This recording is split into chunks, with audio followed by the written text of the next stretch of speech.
ಯಾವುದಾದ್ರೂ ಒಂದು ಕತೆ ಹೇಳ್ತೀರಾ ಮಕ್ಕ? ಸರ್, ನಾನು ಹೇಳ್ತೀನಿ.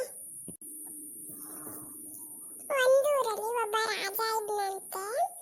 ಆ ರಾಜಂಗೆ ಇಬ್ರು ಸೈನಿಕರಿದ್ರಂತೆ. ಒಬ್ಬ ಸೈನಿಕ ಕೆಟ್ಟವನು, ಇನ್ನೊಬ್ಬ ಒಳ್ಳೆಯವನು.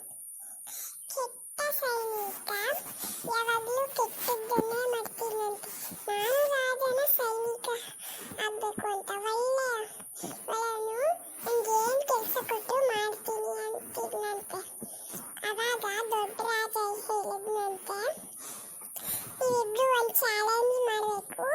ಯಾರು ಗೆಲ್ತಾರೋ ಅವರಿಗೆ ನನ್ನ ಸೈನಿಕ ಆಗ್ಬೋದು ಅಂತ ಹೇಳ್ತಾನಂತೆ. ಅವಾಗ ಕೆಟ್ಟವನು ಗೆಲ್ಲಲ್ವಂತೆ, ಒಳ್ಳೆಯವನು ಗೆಲ್ತಾನಂತೆ. ಅಷ್ಟೇ sir. Shivanth, very good. Thank you sir.